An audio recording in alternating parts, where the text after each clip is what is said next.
If I disappear one day, then I must have been murdered."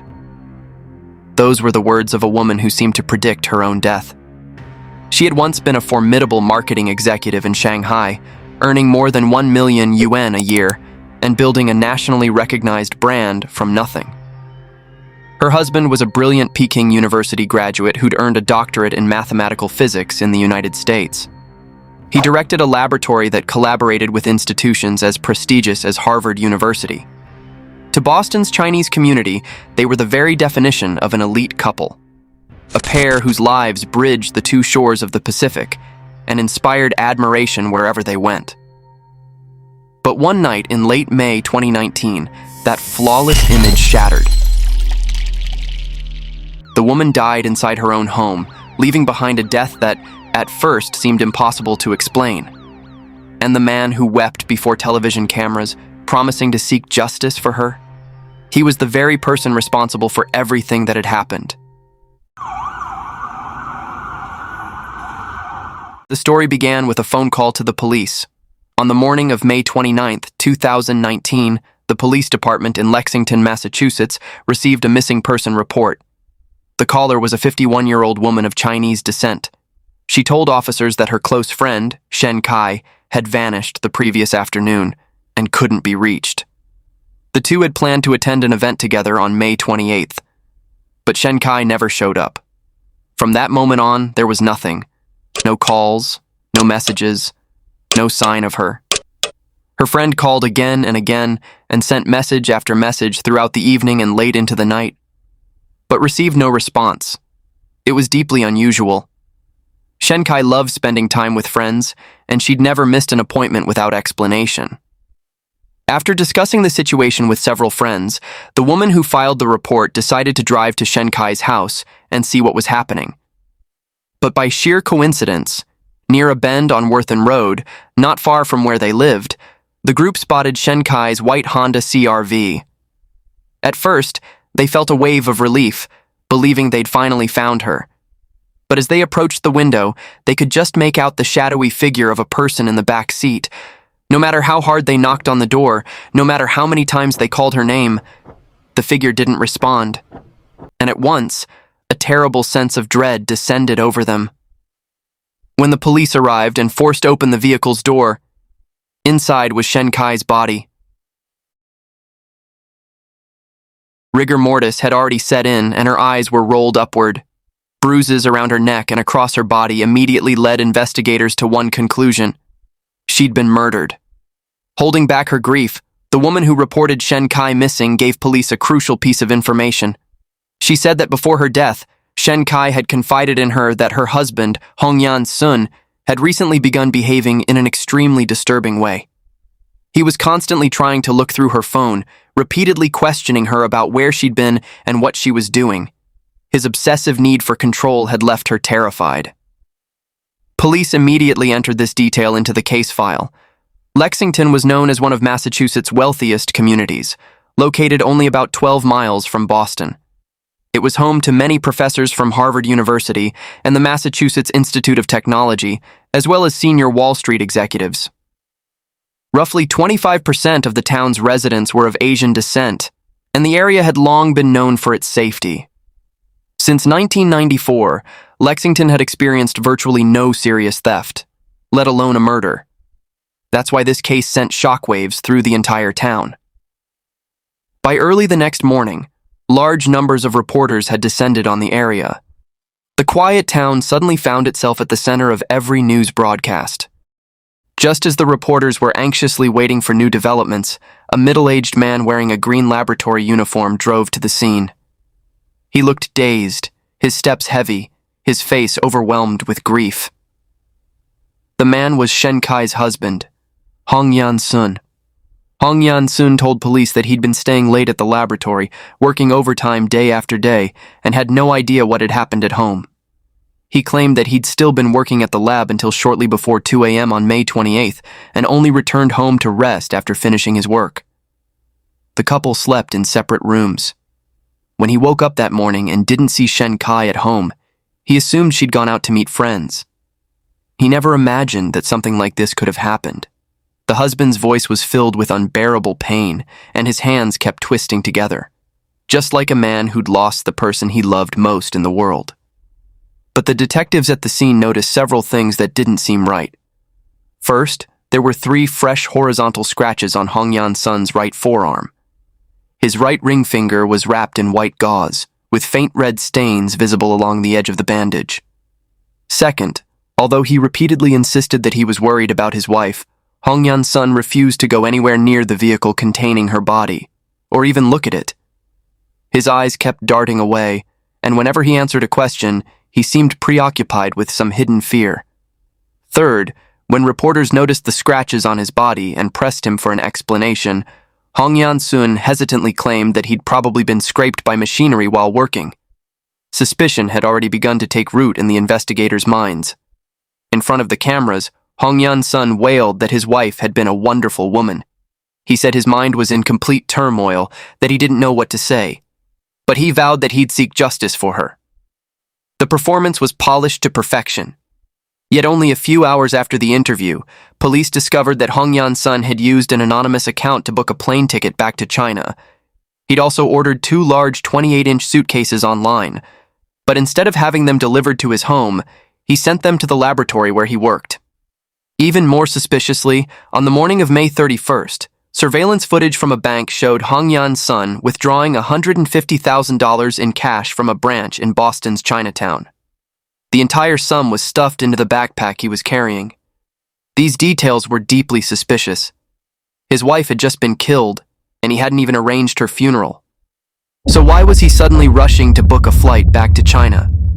Why did he need to withdraw such a large amount of cash? Every sign pointed to one conclusion. Hongyan Sun was planning to flee the United States. Police accelerated the investigation. They executed more than 15 search warrants and collected GPS records, forensic evidence, electronic evidence, and vast amounts of other data. The deeper they dug, the more clues pointed directly toward the suspicious husband. Police extracted location data from Hongyan Sun's phone and discovered that his movements from the evening of May 28th into the early hours of May 29th were highly suspicious. In addition to remaining around the house, he'd also been near the exact location where Shen Cai's body was later found. Police also discovered blood inside the couple's home. Although Hongyan Sun had tried hard to clean the scene, investigators using specialized equipment still found a small amount of blood in a corner of the master bathroom. The DNA was a complete match for Shen Cai. In a gap beneath the bed, investigators also found a tiny piece of flesh. Forensic testing identified it as Hongyan Sun's skin. Experts believed it was a piece Shen Cai had bitten off while fighting back. Indeed, similar fragments of skin and tissue were also found beneath the victim's fingernails. One of the fragments was consistent with the wound on Hongyan Sun's right ring finger. One of Hongyan Sun's co-workers had also happened to see him enter the company break room around noon on May 29th and throw a black plastic bag into the trash. The co-worker later recalled that a cleaner had tried to open the bag for sorting, but Hongyan Sun stopped them. He said it contained nothing more than dirty laboratory clothing and told them to simply throw it away. Police later recovered the bag. Inside was a pair of athletic shoes with dark red stains on the toes. Testing revealed that the blood belonged to Shen Cai. Strands of her hair were also found inside the shoes. In addition, GPS data from Shen Cai's vehicle showed that sometime between the evening of May 28th and the early hours of May 29th, someone had driven it from the Sun residence to an abandoned parking lot on the outskirts of town, then to the location where the vehicle was ultimately left, before returning to the Sun residence. And that route had been repeated more than once. Using technical methods, police recovered the browsing history Hongyan Sun had deleted. The records showed that between July 2018 and May 2019, he'd repeatedly searched for how to transfer assets during a divorce and the murder clearance rate in the United States. After the killing, he searched for the sentencing guidelines for first-degree murder and flight schedules from Boston to Beijing. These search records proved one thing: this wasn't a sudden killing committed in a moment of rage. It was a murder that had been planned for a very long time. During the search of Hongyan Sun's home, police also found the murder weapon at the scene. Inside a drawer in the study was a black leather belt that still carried Shen Cai's DNA. Police determined that the ligature mark, approximately 2 centimeters wide, around the victim's neck, had been left by that belt. Every piece of evidence led to a single conclusion. Hongyan Sun was the killer. And so, in the early hours of June 5, 2019, just as Hongyan Sun was dragging 2 large suitcases through airport check-in, a team of police officers rushed in and handcuffed him on the spot. The disguise of the grieving husband, the one he'd so carefully maintained for an entire week, was finally torn away, revealing his true face. After Hongyan Sun was arrested, the media began digging relentlessly into his background. What they uncovered was startling. On paper, his resume was the very model of success. Hongyan Sun was born in 1969 into an intellectual family in Harbin. At the age of 17, he earned admission to Peking University's space physics program with outstanding results, becoming the star student of Harbin No. 3 High School that year. After receiving his master's degree in Beijing in 1995, Hongyan Sun was awarded a full scholarship to study in the United States. He initially pursued a master's degree in computer science at West Virginia University, then went on to earn a doctorate in mathematical physics. During his doctoral studies, his dissertation was cited by numerous university professors, and even received an Outstanding Dissertation Award from the American Physical Society in 2001. After graduation, Hongyan Sun's career was every bit as impressive. He worked for a succession of prominent companies, conducting research in artificial intelligence, cloud computing, and derivatives. These were among the most cutting-edge fields of the time, and the salaries and benefits were naturally among the highest. At the time of the murder, Hongyan Sun was the director and de facto head of the Financial Innovation Laboratory, which operated under a Chinese technology and banking holding company. In 2017, he represented the laboratory in signing a cooperation agreement with Harvard University. According to the holding group's financial report, his annual salary that year reached $520,000, and he also owned a 0.8% stake in the company, a Peking University graduate, a doctorate earned in the United States, a senior executive at a leading company, and a partnership with Harvard. Anyone who saw a resume like that would have been impressed. In the eyes of the public, Hongyan Sun was the very image of a Chinese immigrant who'd built a successful life in America. And yet, behind that polished resume, Hongyan Sun's married life was far more troubled than anyone could have imagined. In 2012, he separated from his first wife, when their son was only 8 years old. The divorce was said to have resulted from differences in their outlook on life. The two appeared to part peacefully, and arrangements for raising their son were settled without conflict. But that was only the story on the surface. Later, during the investigation, Hongyan Sun's former wife gave a statement to police, revealing several hidden aspects of their marriage, details that'd eventually be revisited in court. What was known was that during their divorce in 2012, she'd voluntarily given up her share of the marital assets to prevent the situation from escalating. She'd even applied for a personal protection order. This made one thing clear. Hongyan Sun was not nearly as calm and even-tempered as his outward appearance suggested. Within intimate relationships, he harbored an intense desire for control and a distorted tendency toward violence. 1 year after the divorce, Hongyan Sun met Shen Cai through an introduction. Shen Cai was also an exceptionally accomplished woman. She was born in Xi'an in 1970, and in 1989, she was admitted to the traditional Chinese pharmacology program at Beijing University of Chinese Medicine. After graduating, she joined Shanghai Pharmaceuticals, starting in the lowest-level sales position and working her way up through sheer determination to become head of marketing. In 2005, Shen Cai moved to Danone's China division, where she became marketing director. Under her leadership, the market share of a vitamin-enhanced beverage in eastern China surged from 12% to 35%, transforming a niche product into a nationally recognized brand. In 2012, Shen Cai paid 280,000 yuan out of her own pocket to enroll in the EMBA program at China-Europe International Business School, Asia's leading business school, where tuition was unimaginably expensive. Those who managed to gain admission were all senior executives or entrepreneurs. Her classmates affectionately called Shen Cai Big Sister because of her generous personality and decisive nature. She was always the one who took charge of organizing every class activity.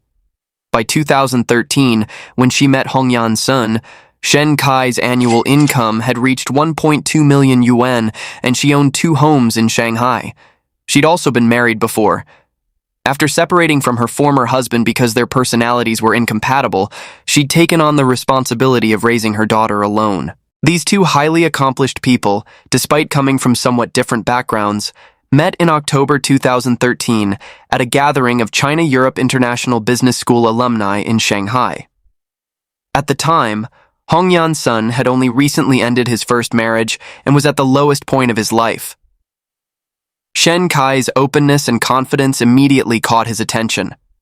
For her part, Shen Cai saw Hongyan Sun's advanced education, substantial income, and established career in the United States, and believed he could be a dependable husband. They felt an instant connection and quickly began seeing each other. During the Lunar New Year holiday in 2014, Hongyan Sun invited Shen Cai to visit the United States, taking her to see his apartment and laboratory in Boston. In an email to her close friend, Shen Cai wrote, "He seems very dependable, and he is highly educated. Being with him makes me feel incredibly secure. On top of that, he can also help arrange the U.S. immigration process for my daughter." In 2015, after Hongyan Sun officially became a U.S. citizen, Shen Cai left everything behind in Shanghai that June and moved to Boston with her daughter. The couple registered their marriage there, then purchased a 2,800 square foot detached home in Lexington for $820,000. To everyone around them, they seemed like a perfect match. Neighbors often saw them taking Shen Cai's daughter grocery shopping, with Hongyan Sun always insisting on carrying the heavier bags. At the Boston Chinese community's Lunar New Year celebration in 2016, Hongyan Sun delivered a speech as a representative of one of the event's sponsors. Shen Cai sat in the audience wearing a meticulously tailored qipao, occasionally smiling as she watched her husband. The president of the local Chinese association later recalled that everyone around them looked on with admiration. To those who saw them, they were the very image of a truly accomplished power couple. But that picture-perfect life didn't last long. In the summer of 2016, Shen Cai sensed for the first time that something was deeply wrong with her marriage. One day, while cleaning the living room, she happened to notice a small object hidden inside a gap in the chandelier. She climbed a ladder and removed it, only to discover that it was a tiny camera. Shen Cai immediately confronted her husband, but Hongyan Sun calmly replied, "I only installed it for the safety of the family. What's the big deal?" Although doubts lingered in her mind, Shen Cai didn't press the issue. They hadn't been married for long, and she couldn't bring herself to damage their relationship over what seemed like such a minor matter. But what happened afterward left her increasingly uneasy. She discovered that tracking software had been installed on her phone, allowing Hongyan Sun to know where she was at any time, wherever she went. Whenever she attended church or met with friends, he'd message her every half hour, demanding to know when she'd be home. Sometimes, he even ordered her to take a photograph of her surroundings, to prove that she was really where she claimed to be. One Wednesday in March 2017, Shen Cai attended a women's book reading event organized by her church and arrived home an hour later than expected. The moment she opened the door, she saw a suitcase waiting in the entryway. Hongyan Sun was sitting on the couch. In an icy voice, he said, "Since you don't care about coming home, you don't need to stay here anymore." From that moment on, Shen Cai finally understood that this house was no longer her place of peace. It had become Hongyan Sun's private territory. Even more suffocating was her husband's control over their finances. In May 2017, Hongyan Sun claimed that marital assets needed to be centrally managed and transferred the entire $1.2 million from their joint account into a Swiss bank account held solely in his name. Of that money, $600,000 had come from Shen Cai's sale of her home in Shanghai. He didn't stop there. He also canceled Shen Cai's additional credit card. From then on, even when she needed to pay for her daughter's summer classes, Shen Cai had to explain every expense to her husband. Shen Cai's daughter later testified in court that during this period, her mother often hid in her room and cried in secret. She told her daughter, "Your stepfather thinks you and I are recklessly spending his money. But some of that money came from my own savings."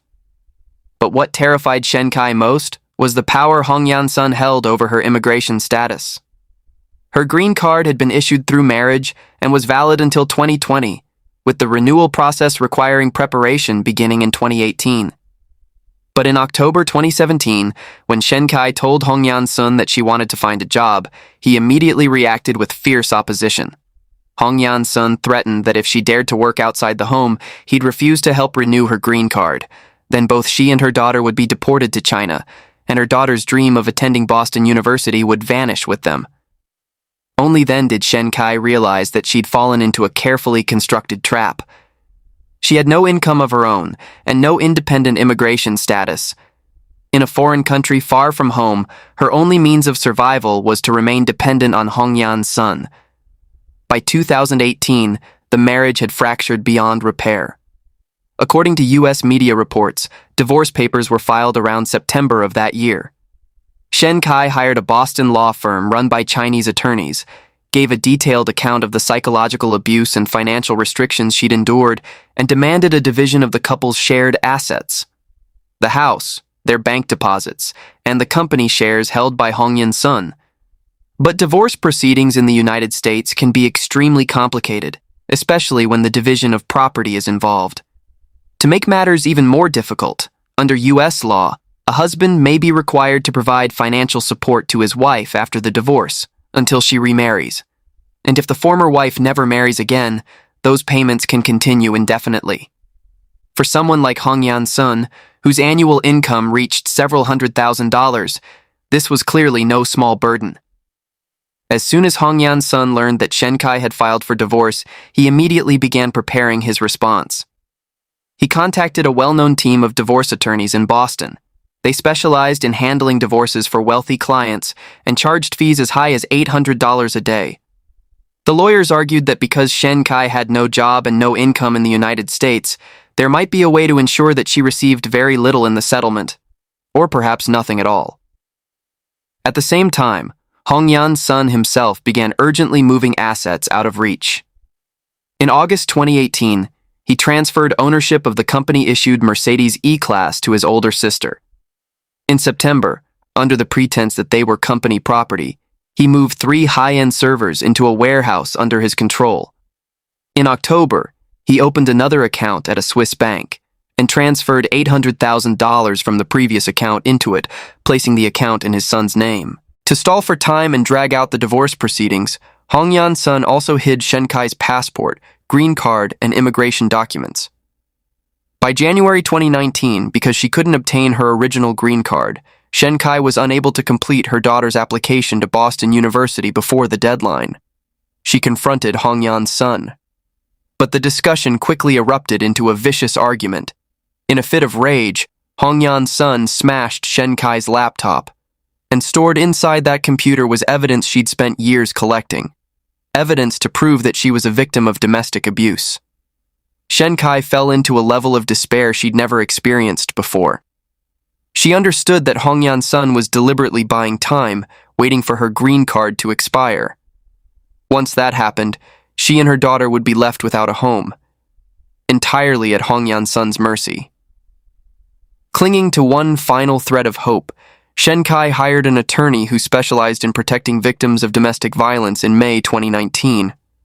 The attorney advised her that the most important thing now was to gather every form of evidence she could: surveillance footage, audio recordings, bank transaction statements. All of it could help her secure a greater share of the assets in the divorce. Shen Cai followed that advice, but deep inside, she'd already begun to sense that danger was closing in. On May 12th, Shen Cai went to a Chinese church to pray. During a break, she opened up to the pastor about the fear that had been weighing on her. She said that Hongyan Sun had recently been behaving very differently, and that the way he looked at her sent chills through her body. Hongyan Sun had also told her, "No one can escape me."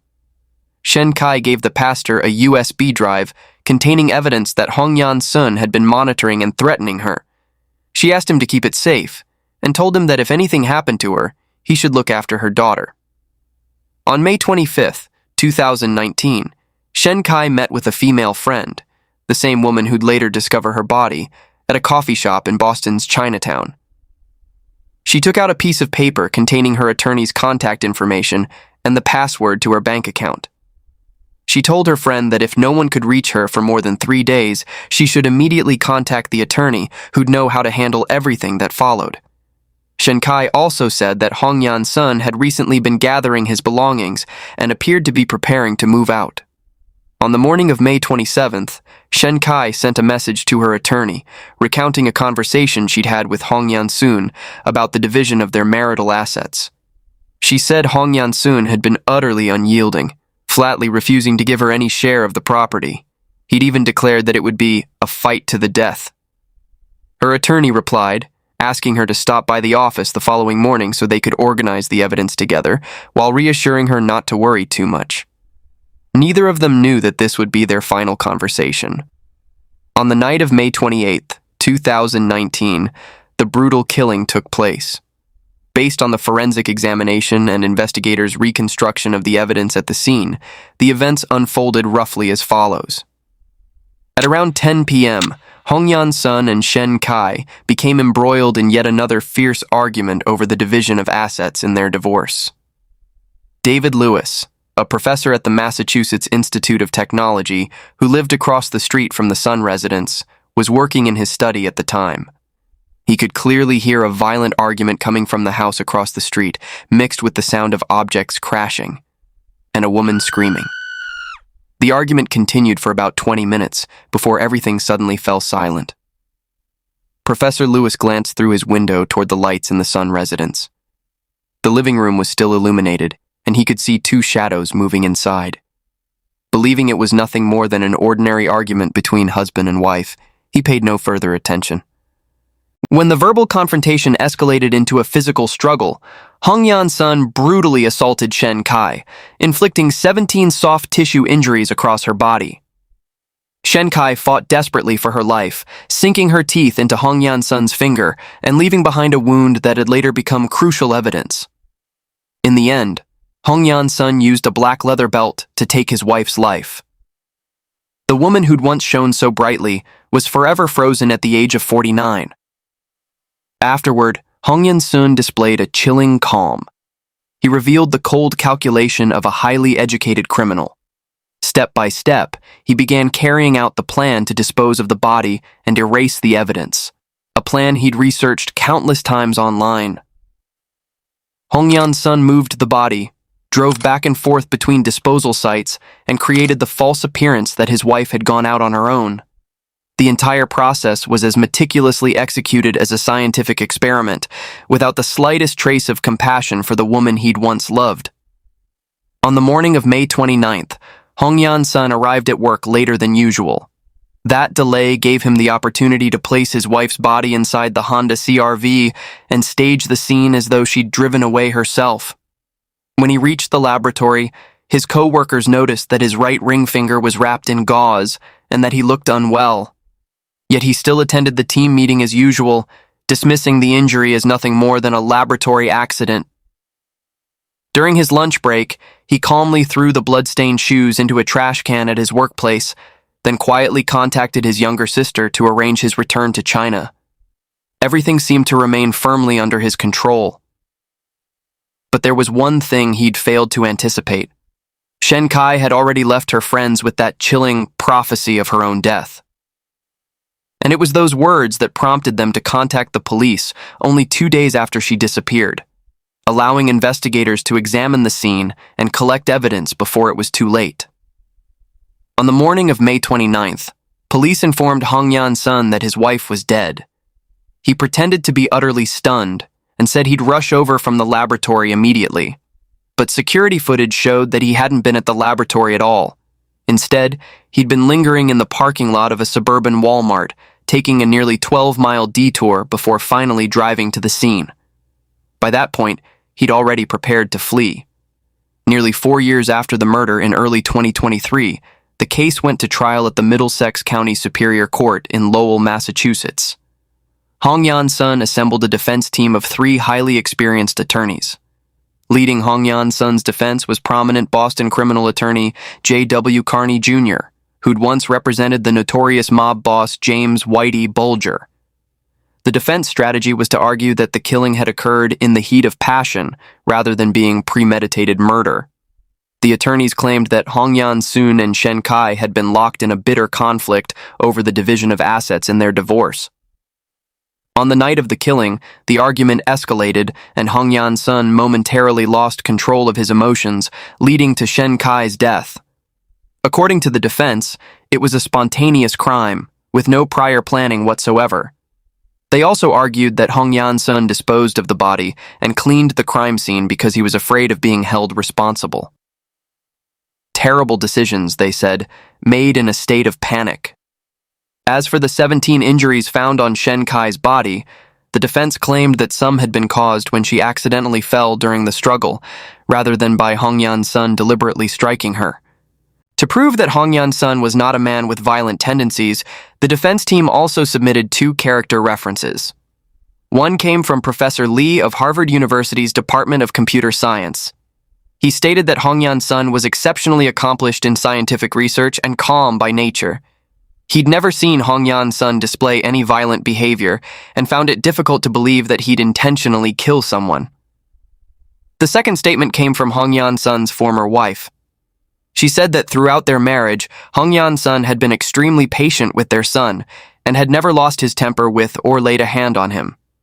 After the divorce, they remained in contact over matters involving their son's upbringing, and Hongyan Sun continued to treat her and her family with courtesy. But prosecutors quickly dismantled those claims. A statement given to police by Hongyan Sun's former wife in June 2019 revealed that she'd suffered repeated abuse during their marriage. In 2010, when she wanted to find a job, Hongyan Sun had grabbed her by the throat and threatened her.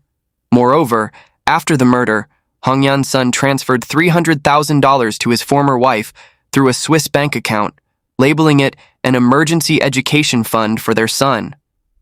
Afterward, Hongyan Sun also covered the full cost of his son's overseas education. Whether something had been offered in return was a question that couldn't be ignored. Next, prosecutors presented the jury with a record of internet searches so disturbing that it sent chills through the courtroom. Searches about committing the perfect crime, cleaning bloodstains, various methods of killing, all of them made before the murder. Prosecutors also introduced a diary Shen Cai had written for her daughter while she was still alive. In it, she carefully documented the violent treatment she'd endured throughout the marriage, from 2016 to 2019. 2 days before her death, she wrote, "Tomorrow I have to meet with the attorney. I hope the divorce can be completed quickly so I can take my daughter away from this place. Hongyan has recently kept saying that he will fight to the death.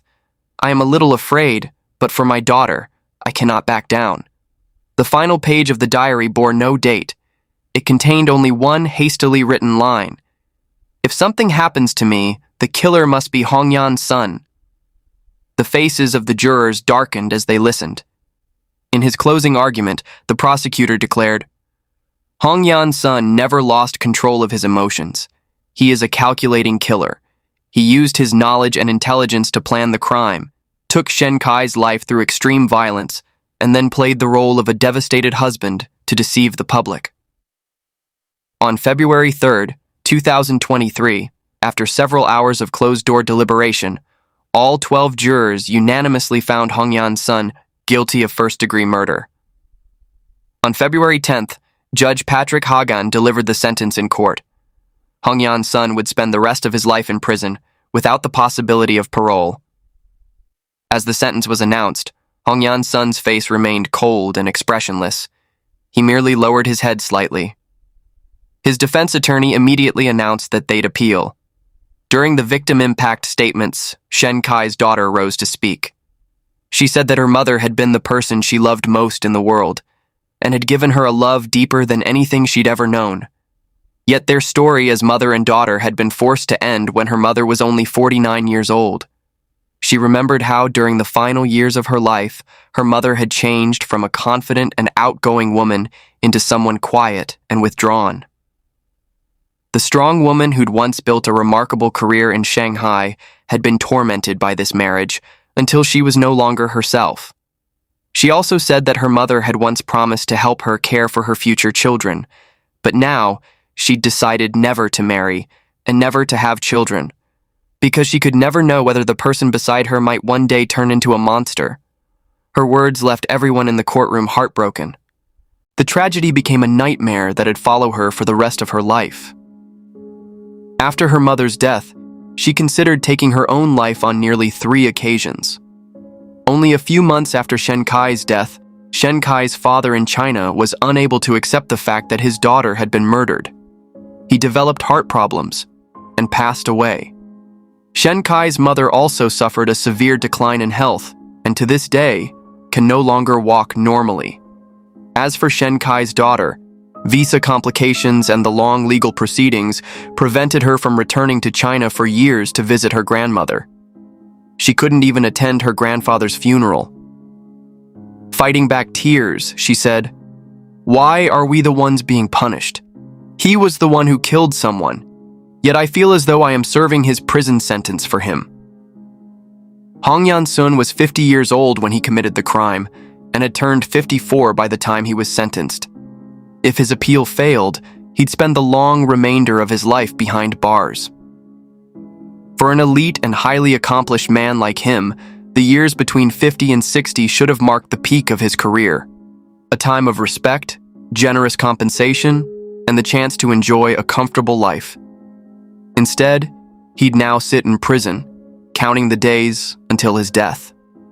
Local authorities placed a memorial bench bearing Shen Cai's name along a trail in the park she'd loved visiting during her lifetime. Engraved on the back were the years of her birth and death, along with the words she'd cherished most. "May no light ever be swallowed by darkness." This case leaves us with far too much to reflect upon. How could a Peking University-educated PhD, a technology executive earning hundreds of thousands of dollars a year, bring himself to kill the woman who shared his life? Was it because he couldn't bear to divide the assets? Because he couldn't accept being abandoned? Or because deep within him had always lived a distorted hunger for control and violence? But this case proved one thing. No amount of education can conceal the ugliness within human nature. A person should never be judged by their degrees or income, but by whether they understand the value of human life. And Shen Cai's tragedy stands as a warning. In an intimate relationship, once the other person begins monitoring you, threatening you, and controlling every dollar you spend, be vigilant. Because that isn't love, it's control.